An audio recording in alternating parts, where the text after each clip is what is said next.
Hello all dear student.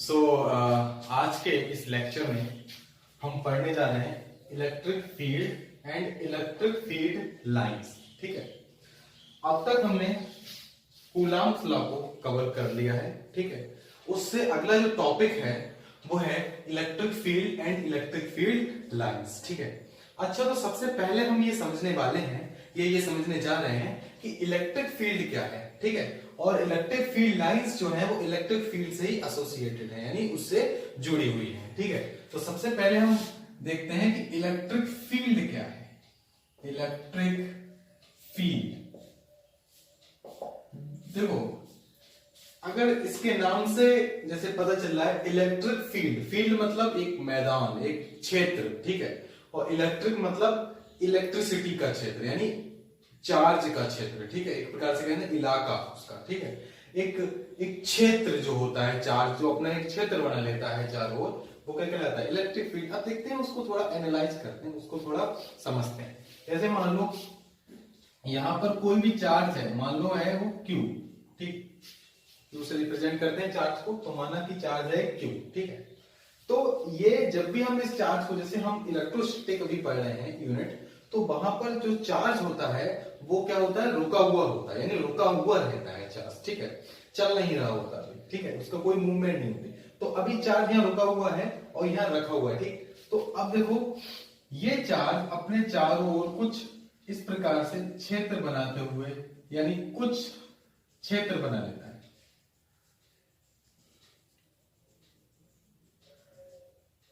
ठीक, जैसे हमने इस चार्ज को रखा, तुरंत इसने एक अपना क्षेत्र बना लिया। ठीक, अब देखो सिंपल सी बात, देखो अब इस क्षेत्र की इंटेंसिटी क्या होगी, कितना क्षेत्र होगा, तो वो इलेक्ट्रिक फील्ड इंटेंसिटी है, वो इसी से रिलेटेड है। तो हम देखेंगे कि ये क्षेत्र कितना है, इसकी कितनी शक्ति है, कितना पोटेंशियल है इसमें। ठीक है, तो वो देखें। अच्छा, ये क्षेत्र को थोड़ा एनालाइज करते हैं। ठीक है, अब देखो ये चार्ज यहाँ पर आराम से रखा हुआ है। अब हम कोई दूसरे चार्ज को लाते हैं इधर इसके पास में Q0। ठीक, अब देखो दो कंडीशन है। देखो वैसे जनरली जो Q0 होता है हम उसको कहते हैं यूनिट पॉजिटिव चार्ज। क्या कहते हैं? Unit positive charge. तो जब यूनिट पॉजिटिव चार्ज कहते हैं तो अक्सर मेनली केसेस में ये क्या होगा? पॉजिटिव होगा। ये पॉजिटिव भी हो सकता है, नेगेटिव भी हो सकता है। माना कि ये पॉजिटिव है, तो ये क्या करेगा? जैसे इसके क्षेत्र, यानी कि कुछ क्षमता होगी ना इसकी, क्योंकि कूलाम का जो फोर्स है, यानी कूलाम का जो नियम है, वो डिपेंड करता है, दूरी पर भी तो डिपेंड करता है। ठीक है, तो दूरी बढ़ने पर क्या हो जाता है? कम होता जाता है। तो अब यहाँ Q0 ये चार्ज जो रखा हुआ है, अभी इसके क्षेत्र में नहीं, मान लो इसको बहुत फोर्स लग ही नहीं रहा है। जैसे ही हम इसको Q0 को इसके क्षेत्र में लाएंगे, ठीक है, अब हमें नहीं पता कि क्षेत्र दिखता थोड़ी है, हमें कैसे पता रहेगा? जैसे हम लाएंगे तो कुछ फोर्स एक्सपीरियंस करेगा, ये वाला चार्ज इसके कारण फोर्स एक्सपीरियंस करेगा। अगर ये पॉजिटिव है तो इसे दूर भगाएगा, क्योंकि अपोजिट चार्ज जो सॉरी सेम चार्ज होते हैं, सेम टाइप के जो चार्ज होते हैं उनमें रिपल्शन होता है। और अगर ये नेगेटिव होगा और ये तो पॉजिटिव है, तो इसे खींच लेगा अपनी तरफ। ठीक है, तो यानी कहीं ना कहीं एक ऐसा पॉइंट वो जरूर होगा जो हमें दिख नहीं रहा होगा, लेकिन ये जो वाला जो चार्ज है उसको एक्सपीरियंस करेगा। तो जैसे हम इसके क्षेत्र में लाए तो फोर्स क्या होगा? बढ़ने लगेगा, और लाए और बढ़ेगा और बढ़ेगा और बढ़ेगा। समझ रहे हो? तो हमें अगर ये पॉजिटिव है और वो भी पॉजिटिव है तो हमें दिक्कत होगी इसको अंदर भेजने में। ठीक है, लेकिन अगर ये नेगेटिव है तो तुरंत खींच लेगा, मतलब इसकी खींचने की टेंडेंसी बढ़ेगी। और अगर ये पॉजिटिव है तो इसके दूर जाने की टेंडेंसी बढ़ती जाएगी। जितना पास लाएंगे उतना वो दूर को भगाता जाएगा चार्ज को। तो इसी चीज को कहते हैं फील्ड। यानी अब ये किसी चार्ज के द्वारा बनाया गया तो इसे कह देंगे इलेक्ट्रिक फील्ड। ठीक है, तो electric field is the region electric field is the region, ठीक है, where another charge experience force from this charge। ठीक है, कोई भी चार्ज के द्वारा बनाया गया वो क्षेत्र, यानी वो फील्ड जिसमें कोई दूसरा चार्ज क्या करता है? किसी फोर्स का, यानी कूलॉम फोर्स जो हम पढ़ चुके हैं उसका एक्सपीरियंस करता है। तो इसी को क्या कहते हैं? इलेक्ट्रिक फील्ड कहते हैं। ठीक है, तो ये इलेक्ट्रिक फील्ड होता है। अब ये इलेक्ट्रिक फील्ड कितना होता है उसको हम जानते हैं इसकी इंटेंसिटी से, उसे कहते हैं electric field intensity. Electric field intensity, okay, इसे ई से डिनोट करते हैं। ठीक है, इसे ई से डिनोट करते हैं। अब ये कितना होता है? देखो इलेक्ट्रिक फील्ड ये था कि वो उसके क्षेत्र में जैसे आ रहा था तो वो उस पर कुछ फोर्स लगा रहा था और फोर्स धीरे धीरे क्या बढ़ता जा रहा था, अगर नेगेटिव है तो खींच रहा था, पॉजिटिव है तो दूर भगा रहा था, क्योंकि वो तो पॉजिटिव हम लेते ही हैं, ठीक है, हमेशा। अब देखो ये इलेक्ट्रिक फील्ड ई से डिनोट करते हैं, ठीक है, इलेक्ट्रिक फील्ड इंटेंसिटी, ये ई कितना होता है, तो ई जो है वो जो फोर्स लग रहा है दोनों Q और Q नॉट के बीच में जो फोर्स लग रहा है वो फोर्स, और जो फोर्स, जो चार्ज, जिस चार्ज को हम उसके क्षेत्र में ला रहे हैं वो Q नॉट, ठीक है, इन दोनों का जो है रेशियो, ये क्या कहलाता है, इलेक्ट्रिक फील्ड इंटेंसिटी, ठीक है। तो हम इससे ये निकाल सकते हैं कि कितना उसकी इंटेंसिटी कितनी है, जैसे अगर ये कम आएगी, ठीक है, तो इसका मतलब वो थोड़े क्षेत्र में बना पाएगा अपना क्षेत्र, बहुत ज्यादा आएगी तो उसका बहुत ज्यादा क्षेत्र होगा। तो ये डिपेंड, देखो अभी वो किस पे डिपेंड कर रहा है, इलेक्ट्रिक फील्ड इसकी जो फोर्स है उसके डायरेक्टली प्रोपोर्शनल है Q नॉट के, कैसी है, इनवर्सली, यानी अगर फोर्स ज्यादा है, ठीक है, यानी फोर्स ज्यादा कब होगा, फोर्स भी आप जानते हैं, ठीक है, 1/4 पे epsilon not Q1 Q2 upon R square, यानी कहीं ना कहीं चार्ज पे ही डिपेंड करती है, यानी ये चार्ज जितना ज्यादा कूलाम का होगा, ठीक है, उसी हिसाब से इलेक्ट्रिक फील्ड भी बढ़ती जाती है, ठीक है। अच्छा अब देखो, जैसा कि हमें पता है कि जो फोर्स जो है, यानी जो बल यानी कूलाम फोर्स, वो एक वेक्टर क्वांटिटी है, तो इसीलिए इलेक्ट्रिक फील्ड भी एक वेक्टर क्वांटिटी है, तो हम यहाँ वेक्टर भी लगा सकते हैं, ठीक है, जो Q नॉट तो स्केलर है, ठीक है। अब देखो तो यहां से हमें यह पता चला कि इलेक्ट्रिक फील्ड कितना होगा, ठीक है, कितना इलेक्ट्रिक फील्ड होगा, ओके। तो यहां से हम बात करें तो ये जो हमने जो क्षेत्र पढ़ा, ठीक है, तो इस क्षेत्र में जैसे हम दूसरे चार्ज को लाए, उसने कुछ फोर्स एक्सपीरियंस कराया, उस हिसाब से ये फील्ड हुआ, और कितना हुआ वो हमने समझ लिया, ये इतना होता है, ठीक है। अब थोड़ा इसकी यूनिट पे चर्चा कर लेते हैं, इसकी यूनिट क्या होगी, यूनिट ऑफ ई, यूनिट क्या हो जाएगी इसकी, तो फोर्स की यूनिट कितनी होती है, न्यूटन, और इसकी कितनी हो जाएगी, कूलाम, तो इसकी जो है न्यूटन अपॉन कूलाम भी होती है, और आगे हम पढ़ेंगे जब आगे के चैप्टर्स में, तो इसकी वोल्ट पर मीटर भी इसकी यूनिट होती है, ठीक है, तो दोनों ही इसकी यूनिट होती हैं, ठीक है, तो ये इसकी यूनिट होगी। अच्छा डायमेंशन देखें, तो अगर डायमेंशन की बात करें तो डायमेंशन क्या हो जाएगी, देखो जितनी फोर्स की डायमेंशन अपॉन चार्ज की डायमेंशन, फोर्स की डायमेंशन होती है mlt-2 और चार्ज की होती है 80, ओके, mlt-2 चार्ज की 80 होती है, तो इसको क्या हो जाएगी इसकी डायमेंशन mlt-3a-1, ठीक। तो कुछ महत्वपूर्ण जानकारियां थी जो हमने इसमें डिस्कस कर ली। अब देखो एक चीज और, इसकी डायरेक्शन, डायरेक्शन क्या होगी, जो डायरेक्शन फोर्स की होगी वही डायरेक्शन इलेक्ट्रिक फील्ड की होती है, दोनों की डायरेक्शन सेम होती है, ठीक है। और किसके किसको होती है, अगर जैसे मान लो यहाँ पर कोई लाइन नहीं, लेकिन हम मान ले रहे हैं इमेजिनरी लाइन, इस लाइन के अलोंग होती है इसकी डायरेक्शन, ठीक है, इस लाइन के अलोंग होती है, ठीक है। तो इसमें हमने ये समझ लिया इलेक्ट्रिक फील्ड क्या है, इसकी इंटेंसिटी, इसकी यूनिट, इसकी डायमेंशन, सब कुछ समझ लिया, ठीक है। तो अब हम जो है वो और इसमें चर्चा करते हैं, ओके। तो अभी हमने इलेक्ट्रिक फील्ड इंटेंसिटी क्या यूनिट है, क्या डायमेंशन है, क्या उसका एक्सप्लेनेशन है, वो हमने समझ लिया है। अब इसका जो सेकंड पार्ट है वो है इलेक्ट्रिक फील्ड लाइंस, ठीक। अच्छा लाइंस यानी इलेक्ट्रिक फील्ड की लाइंस, ठीक है, तो कुछ समझते हैं इसको। देखो आपने एक एक्सपीरियंस किया होगा जैसे चुंबक का, ठीक है, एक चुंबक को दूसरी चुंबक या फिर एक चुंबक को किसी लोहे के टुकड़ा या लोहे के पास लाते हैं, ठीक है, तो क्या होता है वो उस पर चिपक जाता है तुरंत, जैसे पास लाए तो उसका भी क्षेत्र होता है, तो जब मैग्नेटिक पढ़ते हैं तो वहां भी समझते हैं, ठीक है। तो इलेक्ट्रिक फील्ड लाइन को वहां से रिलेट कर सकते हैं, कैसे, जैसे हम उसको पास लाते हैं तो वो क्या होता है, एकदम लोहा जो पार्टिकल है वो तुरंत उस पर चिपक जाता है, या फिर जो कंघी वाला जो एग्जांपल होता है ना, उसको चार्ज करके छोटे छोटे टीनी पार्टिकल्स के पास लाते हैं तो वो उसमें चिपक जाते हैं, तो वो जैसे वो चिपकने के ऊपर जा रहे होते हैं उस कंघे पर, तो एक उस पर चलते हैं, एक किसी कर्व पर चलते होंगे, किसी लाइन पर चलते होंगे, तो जिस लाइन से चलकर जाते हैं, ठीक है, या जिस लाइन से चलकर चार्ज चलता है, जिस लाइन से चार्ज चलता है, ठीक है, वही क्या कहलाती है, इलेक्ट्रिक फील्ड लाइन, ऐसे समझ सकते हैं, ठीक है, कि जिस लाइन से होकर चार्ज मूव करता है, ठीक है, वही क्या कहलाती है, इलेक्ट्रिक फील्ड लाइंस। तो हम बात करते हैं इसकी इलेक्ट्रिक फील्ड लाइंस, ठीक, इलेक्ट्रिक फील्ड लाइंस। तो बात करते हैं इसमें शॉर्ट में कह देते हैं EFL, ओके EFL, ठीक है, शॉर्ट इलेक्ट्रिक फील्ड लाइंस, ठीक है। अब देखो बात करते हैं, इनको थोड़ा समझते हैं। सिंपल सी बात ये है कि जैसे मान लो यहां पर मैंने अभी एग्जांपल करके बताया था कि एक Q है और एक कोई चार्ज है Q0, ठीक।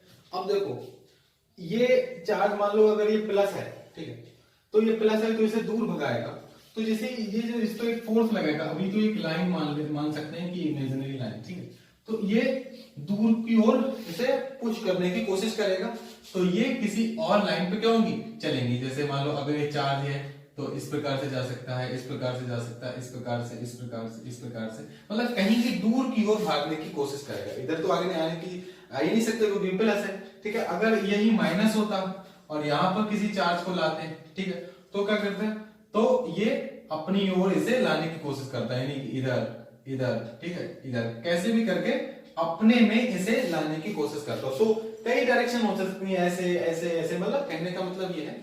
तो यहीं से दो चीजें आपको समझ में आई, एक क्या कि जो प्लस है वो दूर भगाता है, तो उससे जो इलेक्ट्रिक फील्ड लाइंस होंगी वो निकलेंगी, यानी वो ओरिजिन की तरह काम करेगा, उससे निकलती हुई दिखाई देंगी, यानी दिखाई तो नहीं देंगी, हम एक्सपीरियंस कर सकते हैं। दूसरा माइनस क्यू, माइनस क्यू देखो इस चार्ज को अपनी ओर लाने, तो इसका मतलब ये अपने में इलेक्ट्रिक फील्ड लाइंस इसमें अंदर जाती हुई प्रतीत होंगी, ठीक है। तो वही सबसे पहला पॉइंट इलेक्ट्रिक फील्ड लाइंस वो होती है। तो सबसे पहले इलेक्ट्रिक फील्ड लाइंस होती क्या है, these are curve, okay, these are imaginary curve, these are imaginary curve, ठीक है, इमेजिनरी कर्व होते हैं। एक्चुअल में ऐसी कोई लाइंस नहीं पाई जाती, लेकिन हम मान लेते हैं कि हमारी कुछ एक्सप्लेनेशन करने के लिए, ठीक है, कि भाई किस प्रकार से चार्ज चलता होगा उसको समझने के लिए हम ऐसी लाइंस मान लेते हैं। एक्चुअल में ऐसी लाइंस नहीं पाई जाती। तो these are imaginary curve, curve होती है, ठीक है, ठीक है, तो जिन पर चार्ज जो है ना वो चलता है, ठीक है। तो अब बात करते हैं इनकी प्रॉपर्टीज की, ठीक है। तो बात करें अगर इनकी प्रॉपर्टीज, ठीक है, कि प्रॉपर्टीज ऑफ ELF, समझ तो गए ना। ELF क्या है, इलेक्ट्रिक लाइंस ऑफ फोर्स, या EFL भी कह सकते हो, कोई दिक्कत नहीं है, ठीक है। तो होता क्या है देखो, सबसे पहला जो पॉइंट जिसमें होगा वो यही होगा कि प्लस क्यू जो होता है उससे इलेक्ट्रिक फील्ड लाइंस बाहर की ओर निकलती हुई प्रतीत होती है, यानी एरो बाहर की ओर है। और अगर यही निगेटिव होती, ठीक, अगर यही जो है वो निगेटिव होंगी, तो क्या होगा, तो यही लाइंस अंदर की ओर आती हुई प्रतीत होंगी। क्यों होती हैं उसका भी कारण पता चल गया, ठीक है, क्योंकि सेम चार्ज जो होते हैं उनमें रिपल्शन होता है, इसलिए वो प्लस है तो वो दूर उसे भगाएगा, भगाएगा ही भगाएगा, ठीक है, इसीलिए ये इस प्रकार से होता है। तो एक पहला ये कि प्लस से बाहर बाहर निकलती है और माइनस में अंदर की ओर आती है, ठीक है। तो इसके बाद कुछ और हम प्रॉपर्टी इसकी डिस्कस करते हैं, ओके। तो अब कुछ और प्रॉपर्टीज की डिस्कस करते हैं ELF की, ठीक है। देखो सेकंड प्रॉपर्टी, यानी हमने दो प्रॉपर्टी दी, दोनों को एक में कर दिया, सेकंड क्या है देखो। अब बात करते हैं, ये तो सिंगल चार्ज की बात थी कि एक सिंगल प्लस क्यू है तो उससे इलेक्ट्रिक फील्ड लाइंस जो होंगी वो दूर की ओर निकलेंगी, और अगर कोई नेगेटिव चार्ज है तो उसमें अंदर की ओर आएंगे। अब दूसरी प्रॉपर्टी, अगर मान लो एक प्लस क्यू चार्ज यहां रखा है और एक प्लस क्यू चार्ज यहां रखा हुआ है और एक माइनस क्यू चार्ज यहां रखा हुआ है, अब क्या होगा देखो, अगर हम सिंगल बनाते तो इससे दूर की ओर निकलती हुई होती और इधर अंदर जाती होती, तो इधर देखो, क्योंकि अब देखो ये दोनों में क्या होगा, अट्रैक्शन होगा, तो जो प्लस वाली लाइंस निकलेंगी वो दूर न जाकर इधर अट्रैक्ट हो जाएंगी, तो कुछ कर्व जाता तो वो सीधा, लेकिन अब मुड़ जाएगा। तो कैसे मुड़ेगा, इस प्रकार से जाते हुए सीधे इधर मुड़ जाएगा, ठीक है।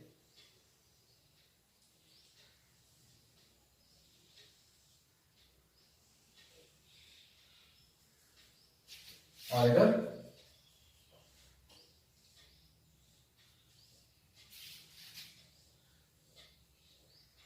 अब देखो, इधर साइन, इधर तीर ऐसे लगेगा और इधर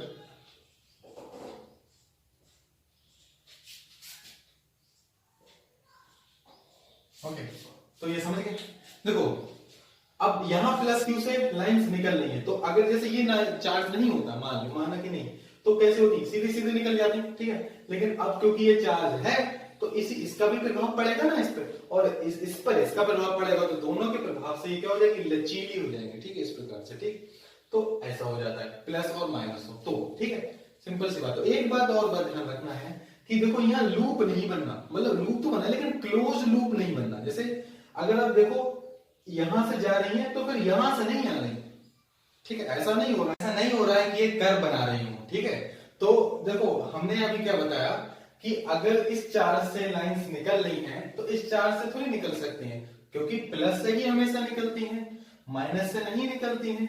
तो माइनस में तो जाती है ना, तो इधर से निकल के इधर चलेगी, ठीक है। अब बात करते हैं थर्ड प्रॉपर्टी की। थर्ड प्रॉपर्टी में क्या है कि ये प्लस क्यू है, वो प्लस क्यू, इससे भी निकलेंगी उससे भी निकलेंगी। तो चलो इससे निकली, कुछ इधर निकल गई, कुछ इधर निकल गई, कुछ इधर, कुछ इधर। जो इधर निकलेंगी वो, क्योंकि दोनों में क्या होगा, रिपल्शन होगा, तो कुछ इस प्रकार से निकलेंगी, कुछ इस प्रकार से बनेंगी।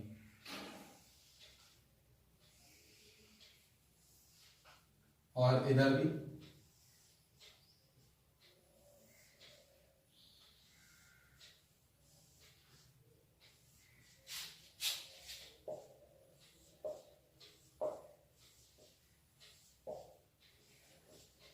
ठीक है। तो इस प्रकार से जो है वो प्लस क्यू और प्लस क्यू बनेंगे, ठीक है। अब देखो यहां देखो, वहां तो प्लस और माइनस से तो अट्रैक्शन हो गया, यहां तो दोनों प्लस हैं, तो क्या होगा, अच्छा ये उसके भी लिए ट्रू होगा, दोनों माइनस हो तब भी सेम होगा, तो उसके लिए बनाने की जरूरत नहीं है ऐसे, ठीक है। तो इधर माइनस क्यू, इधर माइनस क्यू, तब भी बात सेम होगी, क्योंकि हमने बताया कि सेम नेचर के जो चार्ज होते हैं, जिनका नेचर सेम होता है, वो एक दूसरे को रिपल्शन करते हैं। तो लाइंस पे जो कोई भी अगर चार्ज यहां रखोगे तो वो दूर की ओर भागेगा, क्योंकि पास नहीं है, ठीक है। तो ये दो प्रॉपर्टी हो गई, ठीक है। तो अगले की जो प्रॉपर्टी है वो हम देखते हैं। ओके, तो बाकी की जो प्रॉपर्टी है उनको डिस्कस करते हैं, ठीक है। तो अभी तक हमने ऑलमोस्ट 3-4 प्रॉपर्टी डिस्कस कर ली है, ठीक है। और बाकी जो प्रॉपर्टी और देखते हैं, तो कुछ बहुत महत्वपूर्ण प्रॉपर्टी है ये जो देखने जा रहे हैं। सबसे पहली प्रॉपर्टी जो हमने बताया, जो बहुत इंपॉर्टेंट है, वो ये है, जैसे मान लो कोई प्लस क्यू चार्ज है और उससे लाइंस इस प्रकार से निकली हुई है, ठीक है, किसी प्रकार से इस प्रकार से निकली हुई, तो किसी भी पॉइंट पर हम इनके अगर टेंजेंट बनाते हैं, टेंजेंट का मीन ये होता है कि स्पर्श रेखा बनाते हैं, उसको टच करते हुए क्या बनाते हैं, स्पर्श रेखा। और हमेशा याद रखना टेंजेंट केवल एक पॉइंट पर कट करती है, ठीक है। जैसे अगर यहां से कोई अगर जैसे इसकी एक कर्व है तो यहां से ये बन जाएगा, ठीक है, यहाँ टेंजेंट होगी, यहाँ टेंजेंट होगी, तो जिस भी पॉइंट में हम टेंजेंट खींच देंगे उसी पॉइंट को क्या बता रहे होगी, डायरेक्शन बता रहे होगी। तो ये बहुत इंपॉर्टेंट है। वो इसी से रिलेटेड एक बहुत इंपॉर्टेंट क्वेश्चन है जो बहुत बार पूछा जाता है, वो कि दूसरा है कि दो लाइंस क्या कट कर सकती हैं एक दूसरे को, देखते हैं। देखो दो लाइंस अगर जैसे हम जैसे क्वेश्चन पूछे कि भैया दो लाइंस कट करेंगे क्या, माना पहले हम मान लें कि कट करेंगे। तो अगर कट करें, जैसे मान लो दो लाइंस ने यहीं पर किसी दो लाइंस ने कट कर दिया, माना नहीं कट करा, अब क्या होगा, अब हमने क्या पढ़ा, जिस भी पॉइंट पे आप टेंजेंट खींचोगे वहां पर इलेक्ट्रिक इलेक्ट्रिक फील्ड की क्या मिल जाएगी, डायरेक्शन। अब देखो जिस पॉइंट पे यहाँ कट किया है, यहाँ पर आप क्या एक टेंजेंट यहाँ खींच जाएगी और एक टेंजेंट यहाँ खींच जाएगी। तो देखो इसी पॉइंट पे इस पॉइंट की दो डायरेक्शन हो गई, ठीक है। यहां पर अगर कोई आप चार्ज रखोगे तो उसकी कितनी डायरेक्शन हो गई, दो। अब ऐसा तो थोड़ी हो सकता है कि एक चीज की एक ही समय पर एक ही टाइम पर दो डायरेक्शन हो, यानी एक व्यक्ति एक ही टाइम पर दो जगह चल रहा हो, ऐसा पॉसिबल नहीं है, ठीक है। एक ही जगह तो जाएगा, या तो इधर जाएगा, इधर जाएगा, ईस्ट में जाएगा, वेस्ट में जाएगा, नॉर्थ में जाएगा, साउथ में जाएगा। ऐसा थोड़ी है कि एक ही टाइम पर एक में ईस्ट में जा रहा है, एक में वेस्ट में जा रहा है। This is not a possible, okay, it's not possible. तो इसीलिए कभी भी दो इलेक्ट्रिक फील्ड लाइंस एक दूसरे को कभी भी नहीं काटती। क्यों, अगर वो काटेंगी तो जो पॉइंट है ना उस पर दो डायरेक्शन हो जाएंगी, ठीक है, इलेक्ट्रिक फील्ड की दो डायरेक्शन हो जाएंगी, जो कि पॉसिबल नहीं है, ओके। तो ये इंपॉर्टेंट थी। अब देखो एक थर्ड बहुत इंपॉर्टेंट है, अगर कोई मेटल सरफेस है, मान लो कोई मेटल सरफेस मेटल है, ठीक है, और इसकी सरफेस, जब भी कोई मेटल सरफेस होती है तो जो उस पर जो इलेक्ट्रिक फील्ड लाइंस होती हैं वो हमेशा कैसी होती हैं, परपेंडिकुलर होती हैं। देखो अगर मैं आपको एक ऑप्शन दे रहा हूं कि इलेक्ट्रिक फील्ड लाइन ऐसे गुजर गई, ठीक है, या फिर ऐसे करके गुजर गई, ठीक है, या फिर ऐसे करके, ठीक है, और एक ऑप्शन जो है वो ये, ठीक, और यहां से इस प्रकार से। अब देखो जहां से भी आई है लूप बनाते हुए, ठीक है, वो यहां से इस प्रकार से। तो इनमें से कौन सा ऑप्शन ठीक है कि कौन सी जो लाइंस हैं वो रियल में इलेक्ट्रिक फील्ड लाइंस हैं, तो वो एक ही है ये। क्यों? क्योंकि यहां अगर आप देखो तो कितना एंगल बनना है, 90 डिग्री। ये भी गलत है, ये भी और ये भी, ठीक है। तो उसका कारण ये है कि उसको एक डिटेल एनालिसिस है, ठीक है। क्यों? अच्छा, अगर हम मान लें, माना कि अगर ये 90 डिग्री नहीं है, किसी भी एंगल पे होगी।